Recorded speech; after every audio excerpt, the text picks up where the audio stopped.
আজ মধ্যপ্রাচ্য যে সংঘাতে জ্বলছে তার শুরুটা কিন্তু হঠাৎ করে হয়নি।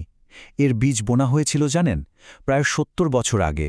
চলুন সেই দীর্ঘ আর জটিল সংঘাতের গল্পটাই আজ জেনে নেওয়া যাক। দিনটা ছিল ২৮শে ফেব্রুয়ারি ২০২৬। ঠিক এই তারিখেই শুরু হয় এক বিধ্বংসী যুদ্ধ। এমন এক যুদ্ধ যা মধ্যপ্রাচ্যের মানচিত্রটাই চিরতরে বদলে দেওয়ার হুমকি নিয়ে আসে। তৎকালীন মার্কিন প্রেসিডেন্ট ডোনাল্ড ট্রাম্পের শুধু একটা কথাই এই সামরিক অভিযানের উদ্দেশ্যটা একেবারে স্পষ্ট করে দিয়েছিল, আর এর নামটা হয়েছিল অপারেশন এপিক ফিউরি। কিন্তু আসল প্রশ্নটা হলো, পরিস্থিতি ঠিক কিভাবে এই পর্যায়ে পৌঁছালো? এটা কিন্তু কোনো হুট করে ঘটে যাওয়া বিস্ফোরণ না, বরং এটা ছিল ৭০ বছর ধরে একটু একটু করে তৈরি হওয়া এক অনিবার্য সংঘাত। এই সংঘাতের গোড়াটা বুঝতে হলে আমাদের কিন্তু একদম অতীতে ফিরে যেতে হবে, এমন এক সময়ে যখন এই দুই দেশের মধ্যে এক ধরনের বন্ধুত্ব বা অংশীদারিত্ব ছিল। কিন্তু সেই সম্পর্কের ভিত্তিটাই ছিল বলতে পারেন নড়বড়ে। দেখুন, এই পুরো সম্পর্কের ইতিহাসটাকে আমরা আসলে ৪টা পর্বে ভাগ করতে পারি। শুরুটা হয়েছিল অংশীদারিত্ব দিয়ে, তারপর এলো বিপ্লব আর বিচ্ছেদ, এরপর চলল লম্বা একটা ছায়াযুদ্ধ, আর সবশেষে আজকের এই মুখোমুখি সংঘাত। সংঘাতের আসল কারণটা কিন্তু এখানেই লুকিয়ে আছে। একদিকে আমেরিকা ইরানকে দেখত সোভিয়েত ইউনিয়নের বিরুদ্ধে তার সবচেয়ে বড় কৌশলগত খুঁটি হিসেবে, আর অন্যদিকে ইরানের মানুষের চোখে আমেরিকার সমর্থিত শাহের শাসন ছিল বিদেশি শক্তির প্রতীক, মানে তাদের জাতীয় পরিচয়ের ওপর একটা সরাসরি আঘাত। এরপরই এলো সেই বিশেষ বছরটা ১৯৭৯, এমন এক বিপ্লব যা আমেরিকা ইরান সম্পর্কের ভিত্তিটাকে শুধু নাড়িয়ে দেয়নি, একেবারে গুড়িয়ে দিয়েছিল। আয়াতুল্লাহ খোমেনি তো আমেরিকাকে বড় শয়তান বা দ্য গ্রেট সেইটান হিসেবে ঘোষণা করলেন, আর তেহরানে মার্কিন দূতাবাস দখল করে কর্মীদের জিম্মি করার যে ঘটনাটা ঘটল, সেটা এই দুই দেশের শত্রুতাকে যেন একরকম স্থায়ী করে দিল। এরপর থেকে কিন্তু সরাসরি যুদ্ধ হয়নি, বরং পরের প্রায় ৪ দশক ধরে চলল এক লম্বা ছায়াযুদ্ধ। মানেটা কি?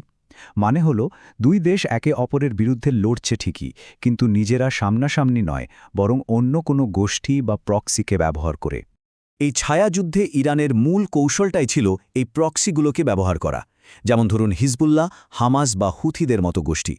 এদেরকে অস্ত্র আর সমর্থন দিয়ে ইরান একদিকে মধ্যপ্রাচ্যে নিজেদের প্রভাব বাড়িয়েছে, আর অন্যদিকে আমেরিকা আর তার বন্ধুদের বিরুদ্ধে একটা দীর্ঘ অদৃশ্য যুদ্ধ চালিয়ে গেছে। তো এত কিছুর পর আমরা এখন সেই পর্যায়ে চলে এসেছি যা সরাসরি যুদ্ধের দিকে নিয়ে গেল।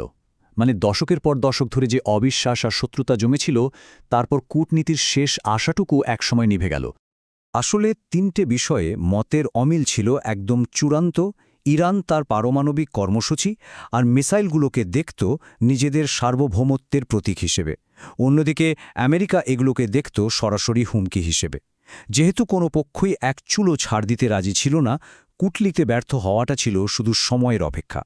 আর ঠিক এর পরেই শুরু হলো সেই অপারেশন এপিক ফিউরি। এটা কিন্তু কোনো সাধারণ অভিযান ছিল না, ছিল একেবারে ছককষে করা এক হামলা। এর লক্ষ্য শুধু সামরিক স্থাপনা ধ্বংস করা ছিল না, বরং ইরানের শাসন ব্যবস্থার একেবারে কেন্দ্রে আঘাত হানা। উদ্দেশ্য ছিল নেতৃত্বকে শেষ করে দেওয়া, ক্ষেপণাস্ত্র শক্তিকে পুরোপুরি নির্মূল করা, আর পারমাণবিক শক্তি অর্জনের স্বপ্নকে চিরতরে থামিয়ে দেওয়া। কিন্তু এই যুদ্ধটা শুধু মধ্যপ্রাচ্যেই সীমাবদ্ধ থাকেনি, এর ধাক্কা গিয়ে লেগেছে সারা বিশ্বে। কারণটা খুব সোজা। এই অঞ্চলটা বিশ্বের অর্থনৈতিক জন্য অত্যন্ত গুরুত্বপূর্ণ। শুধু ভারতের কথায় একবার ভাবুন, দেশটির মোট তেল আমদানির প্রায় অর্ধেকই আসে হরমুজ প্রণালী দিয়ে, আর সেটাই এখন যুদ্ধের একেবারে কেন্দ্রবিন্দুতে। ভাবুন তো, এই রাস্তাটা যদি বন্ধ হয়ে যায়, তার মানে ভারতের অর্থনীতিতে কী সাংঘাতিক একটা ধাক্কা লাগবে। আর এর প্রথম আর সবচেয়ে বড় প্রভাবটা পড়বে তেলের দামে। বিশেষজ্ঞরা তো তখনই আশঙ্কা করছিলেন যে হরমুজ প্রণালী যদি পুরোপুরি বন্ধ হয়ে যায়, তাহলে প্রতি ব্যারেল তেলের দাম $১০০ও ছাড়িয়ে যেতে পারে।